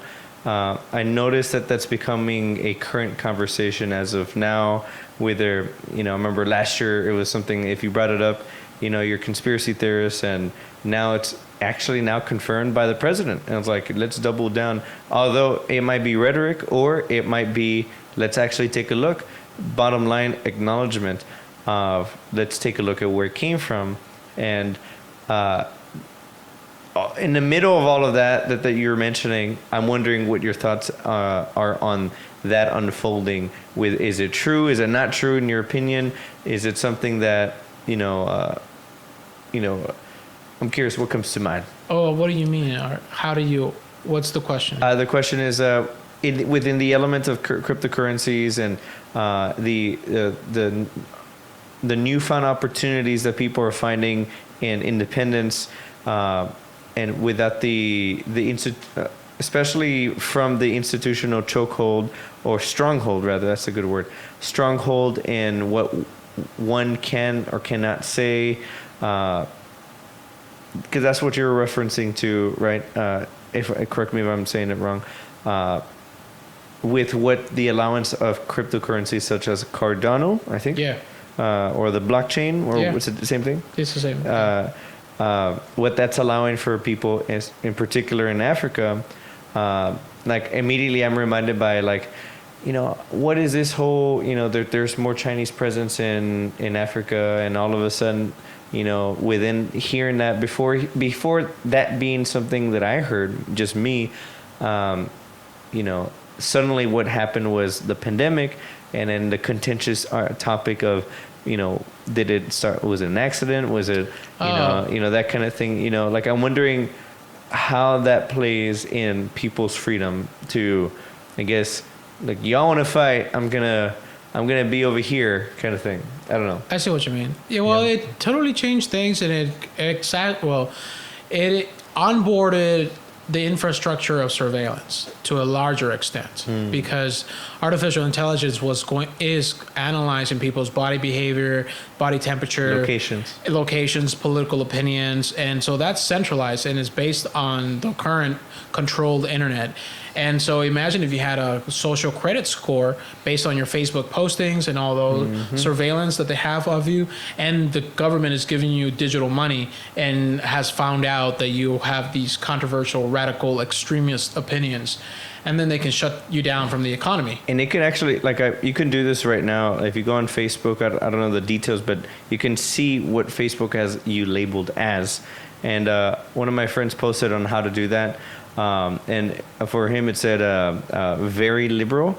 And for me, it said moderate. And I was like, that's cool. How do they do that? I mean, I think for me, I immediately was flashing back like, well, I'm always kind of like just looking here, looking there, looking at what are they saying? It looks like they're mad. What are they saying? It looks like they're mad. So Facebook looks at like, oh, you must be moderate. And then from my friend that where it says very liberal, from the things that are being shared, it's very consistently liberal, and I don't even know what that means anymore. But I would say what I recognize is a consistency of vibe, maybe even tribe. I mean, it's more, but there's a consistency in line of thought, and I'm wondering if that's what Facebook labeled him as, and is that what you're kind of referencing to? It analyzes your interactions and how much time you spent in certain communities and what you publish, and it targets your attention based on that, and it could feed you articles that are more to your preferences, which sort of keeps you in line to what they already expect from you. So it's a self-feeding mechanism, and yeah, that's part of it. That's a large extent to what happened today, and meaning the economy is going towards a digital infrastructure, and so they're onboarding a lot of it, calling it colloquially Build Back Better, but essentially it's just centralization of society. Computers make the choices, artificial intelligence will decide, and your livelihood will be calculated and reduced to expectations based on the demands of government, social quote unquote justice action, like social justice, whatever the milieu might be. But essentially, if you don't toe the line, you're going to be exposed as being a terrorist or an extremist, and they can shut you down from society. So that's the whole model of this. Underlying this, I mean, because there's other people who've written about this angle, and the point of it is that they are finding that in the next industrial revolution, or the fourth industrial revolution, is based on information. That is going to be important.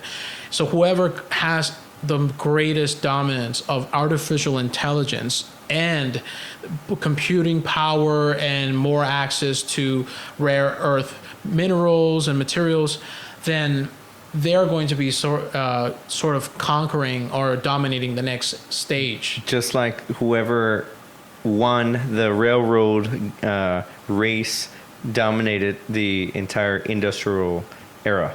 Yeah. And one thing that impedes this infrastructure to continue to be onboarded is legacy ideas. Legacy as old or tried out, according to the policymakers. And grandfathered ideas, kind of like how we call them phones, but we should just call them something else. Well, what I mean by that is freedom. So the legacy idea, according to them, and there's an actual document, a memo, and that is a presentation. The National Security Institute of Artificial Intelligence. Ooh. So Whitney Webb, you can look some of her work on Twitter, but she's not the only one. There's other people that have discussed this. Ryan Dawson, James Corbett, many different individuals. But I've read the article from Whitney Webb. But it's something that I've already researched myself. Mm-hmm. The idea here is that society in China is a Confucian society. They're more of community geared. They're more into what the status quo demands of them. So the need for conformity is highly important. And according to their analysis, that is actually giving them a leg up in the technocratic era, because the centralization of people through conformity creates a better, more predictable society that you can calculate, steer, and control. When you have a legacy system, quote unquote, according to them, like freedom, self-ownership, independence, individuality. So to them, it's legacy. Yes, because it's outdated and based on barbaric human traditions. If I were to imagine what their mindset may be, I would say that they would see generally the population as being outdated.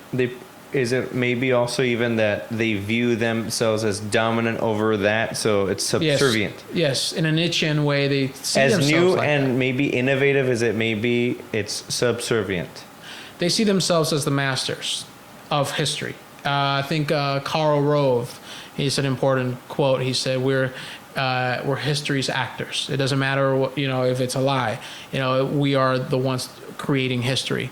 So that's how they believe some of these individuals who've been in government and in power for a long time. They, as in those officials, or the super class, because it also includes politicians, includes big, powerful corporate leaders, it includes people in the know and who have a lot of resources. So they, in general, there's people who we can say and identify, oh, well, Bill Gates has a foundation and has several countries that have a presence with their foundation. And they've been sued by India because of their... Do you know about that? Yeah, the malfeasance in India and the vaccines that they dumped on them.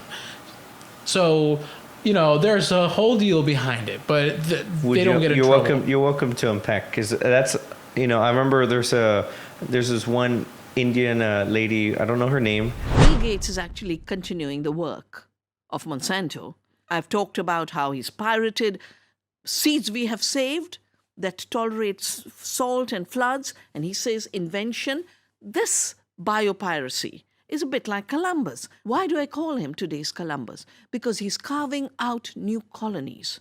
Many people regard Bill Gates as a philanthropist, as a person who does a lot, you know, like the elimination of malaria. But as Vandana Shiva is now articulately explaining, obviously better than I could, with more wisdom and knowledge than I'm likely to accrue, that there could be alternative motivations for this apparent philanthropy. You say he has a strategy, a nefarious strategy, what you describe as philanthrocapitalism. In the episode of Under the Skin we did with Joel Backin, he also explained that good companies, inverted commas good, are bad and creating problems because they are now claiming to be more than profit-driven enterprises. They're sort of lifestyle companies, ideologies. This is true dystopia. True dystopia looks quite nice and has high aims. It's not cackling, draconian and overtly Machiavellian. It comes sort of clear, well-branded, apparently kind, but the objectives, if the objectives are the accumulation of power rather than the sharing of power, then you know what you've got. You're not saying he's using the wrong methods, he's pursuing a wrong goal with self-interest. You also attack Mark Zuckerberg, the founder of Facebook, saying they're all linked together. You're saying that powerful billionaires might somehow have shared interest. What could Mark Zuckerberg, the plutocrat leader of Facebook, have in common with Bill Gates, the plutocrat leader of Microsoft? I mean, what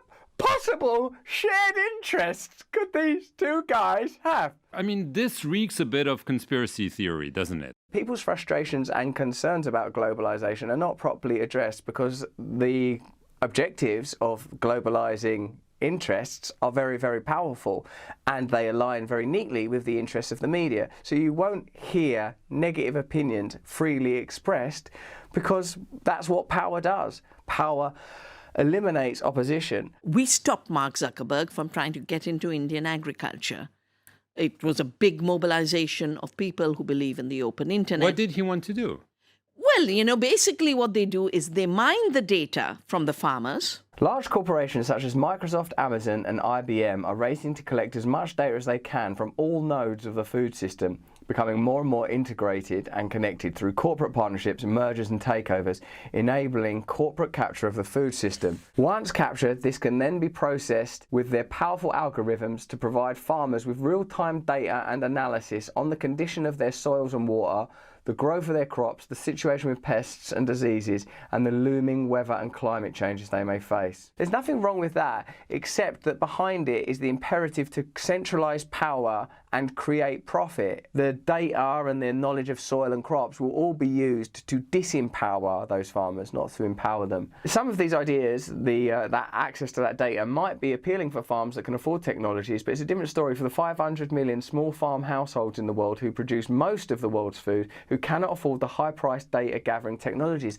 I suppose it seems clear then that to change the world, we must empower this majority that do not have access to these centralizing systems and have to therefore kowtow to them, ultimately yield to them and be subsumed into their centralizing might. For the corporations investing in digital agriculture, the objective is to integrate millions of farmers into a vast, centrally controlled digital network. Once integrated, they will be heavily encouraged, if not obligated. What's that gun for? That's the old encouraging gun. Don't speak ill of the encouraging gun. To buy their products and to supply them with agricultural commodities.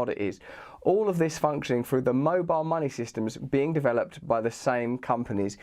Doesn't the image come to mind of a sort of giant claw descending from the heavens and placing these nodes that are gathering information into the lives of people that have been existing for a long time in relative comfort. I'm sure Indian agriculture is fraught with all manner of complex difficulties, famine, failings, poverty and problems. But let's not pretend that big tech and the Great Reset are about anything other than centralising and maximising their own power, because this is again the requirements of the ecologic and ideological system that underwrites all of these undertakings. Bill Gates does both. He takes living resources and our seeds and biodiversity, mines it into data and wants ownership along with his friends.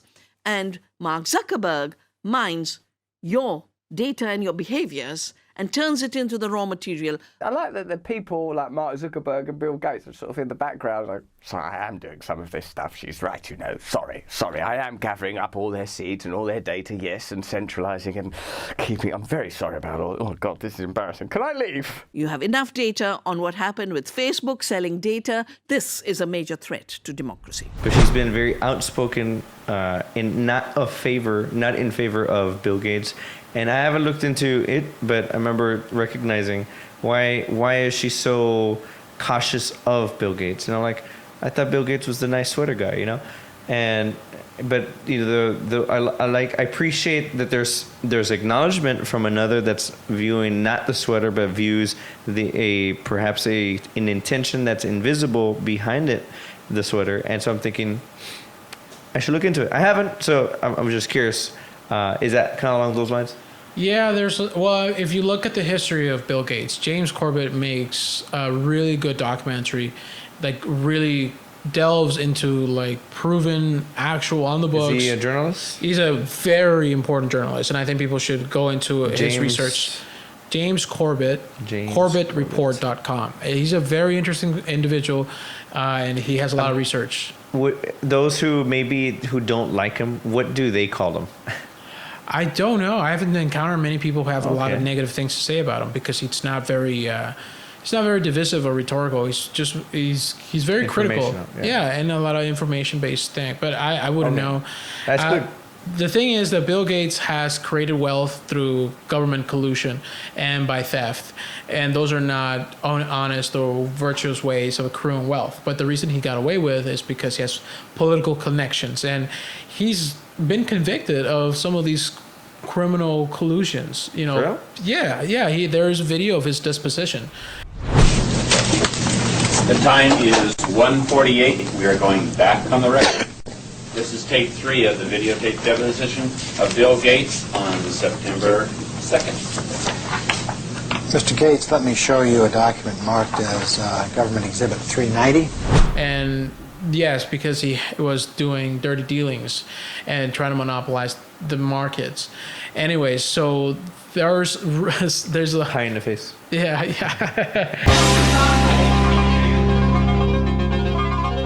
Don't cry. Don't breathe. I love that. Sometimes I catch myself and look at the video and I think, well, finally, somebody got him. Yeah. But some of these people are identifiable. They're real, and they might expound philanthropy, like, oh, we're here to help, we're here. Well, usually you should be more skeptical of someone who's trying to help, because a lot of the time, they use that as an excuse or a camouflage control, and that's how the public functions. Sometimes they just look at the immediate moment, the news, something happened, but they don't look at the underlying history, the patterns, and the why it continues to happen. Like Israel, Palestine. Like, we look at, oh, look how bad they are. Well, no, look at how bad they are. No, look at how, and then seeing the protests in New York, and they're just screaming, talking, and it's just, oh, I can't believe you support genocide. I don't support genocide. And it's like, oh, it's going to be a very unproductive occasion. Okay, that's because of Hamas. That's because of Hamas. That is Hamas.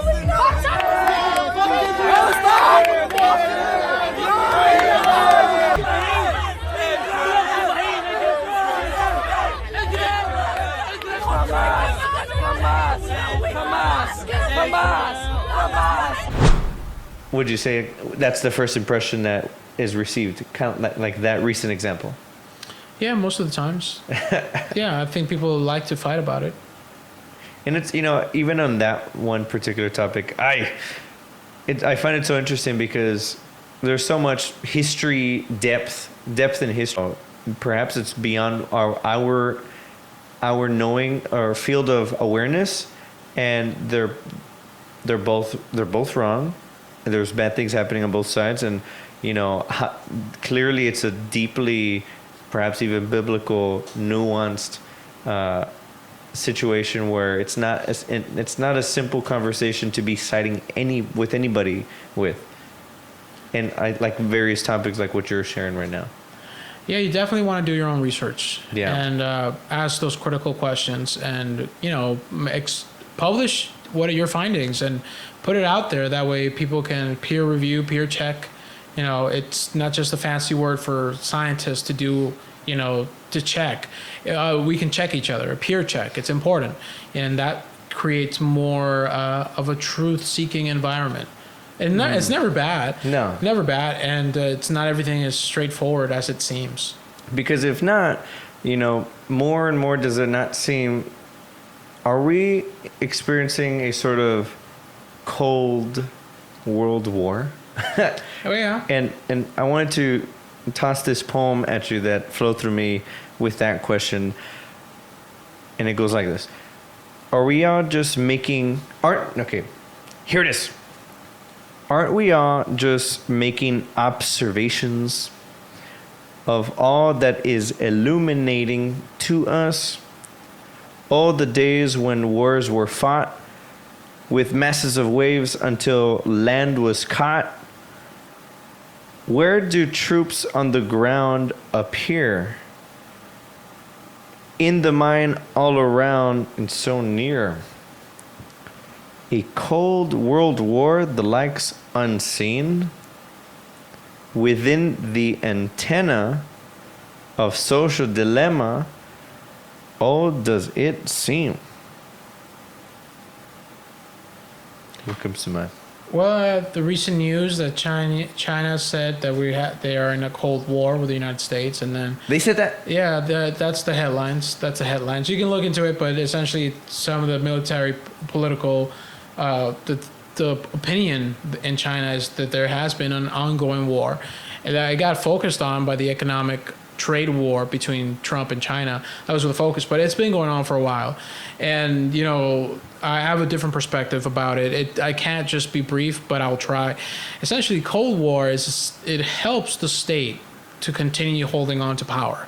And despite what the problems of the economy or the society are presently occurring, it can create the illusion that it's all worth it because we got a bad guy to deal with. And so it usually helps governments. It doesn't help people. And it creates more war or, potential for war. But, the other statement, and this is some of the political or scientific figureheads of China, I forget his name, and he essentially said, this professor, 2020年中国打赢贸易战、科技战，尤其是生物战的成就是历史上前所未有的划时代的历史记录。现在中国国内自由派、崇美派对美国的崇拜实际上是没有根据的，但是在这一次贸易战和这个生物战以后，把美国打出了原形。所以我认为特朗普这4年任期试图挽回美国的衰落的国际地位，结局呢是失败的。那么这个失败不仅是特朗普个人竞选总统连任的失败，也是美国和英国主导的过去40年的新自由主义所主导的全球化的失败。所以呢，美国、欧洲的发展模式、现代化模式不值得中国仿效重复。That they've won the biological war against the United States, and that they've There's been a laboratory.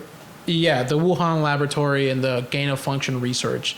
There's funded by United States and the some part of Australia. Francis Boyle. So Francis Boyle is an expert, and he has, I will believe, an authoritative source. And at the onset of what the pandemic was being told to us, what it was, and he stated clearly that no, that it was genetically engineered. In other words, it was created in a lab for research purposes.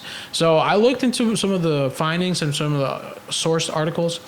If you go back to 2014 and 2012 and other years, there was a big uproar in general in universities and campuses. They were talking about, should we really be experimenting with these viruses? Should we have a gain of function, which means the ability to transmit diseases to humans? I mean, I'm not an expert in this, but from what I understand, it was a debate on why or should they continue engineering viruses.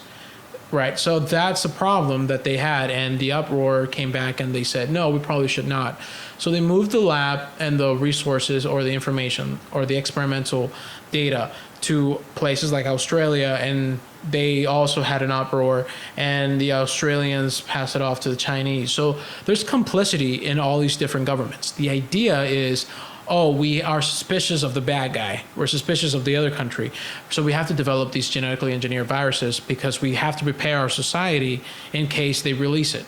That's one of the, sort of surface. The hypothesis? Yeah, well, that's one understanding of maybe why they do this, explanation. It's like, well, why are you doing this if this is so dangerous? Oh, we have to do it. Because then... Kind of like nuclear. Yes. If there's a race for nuclear, then we have to have them too. Exactly. So yeah, that stuff, it's I published my findings, and I talked about the manipulation of the death count and how they usually occur in more elderly folk, and how it's going to create more opportunity for government tyranny. And I remember in Texas, when they passed the mandate to enforce masks, like masks will be forced.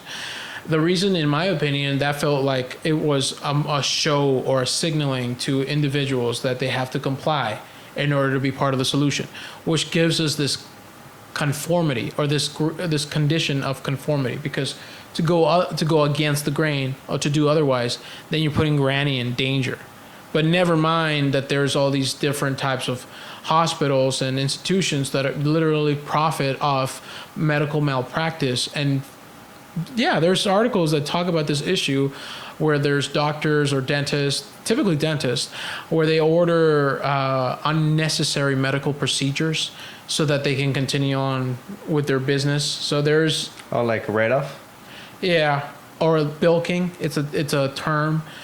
Bilking means you overcharge someone on their bill and you make it seem like it's legitimate and stuff. So yeah, anyways, especially because of insurance. Yes, of course, and somebody else will pay for it, and you're not paying for it. Here's your deductible. Right, and the government involvement in the medical industry has just made it worse and worse, so that other people who have insurance are gonna have to pay more for it.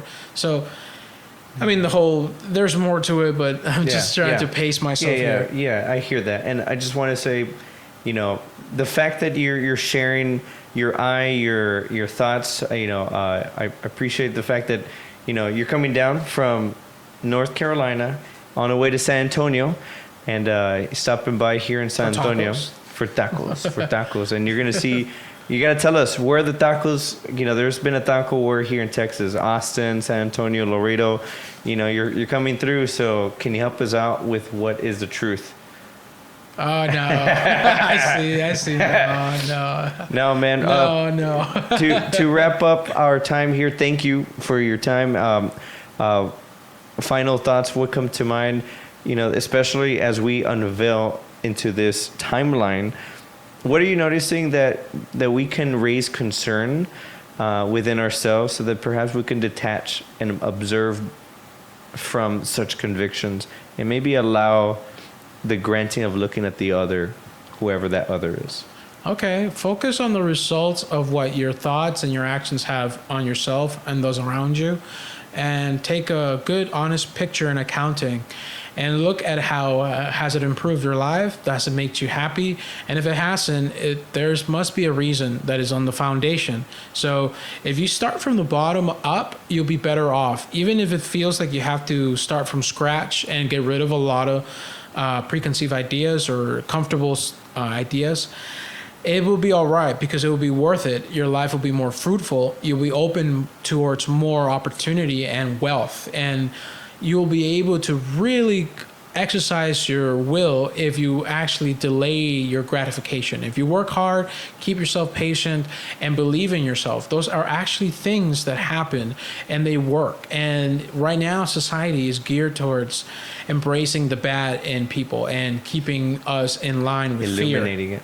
Yeah, exactly. Keeping our sympathies and our empathy out of sight, out of mind. And that's something we should not ever give up. We should never give up our humanity, because that's our real opportunity to the next chapter of human evolution. It's not all bleak. It's not all miserable. Things appear to be miserable and bleak because that's how they demoralize us. That's how the powers that shouldn't be control our life. If you can't be happy in the now, then why are you going fighting over there? Why are you going to fight with other people? Fight for your own happiness. And in that, you can create more happiness for others and attract and build from that spot. Don't look out there for solutions, look in here. And that fighting, may it be transmuted in the holding of peace. Like, without the fighting of like, well, love, peace, love, and resist. Well, peace, love, and sustain. Peace, love, and sustain, perhaps. Thank you, brother. May curiosity continue to unfold. What the heck's going on here? We did a thing. Salió en vibra.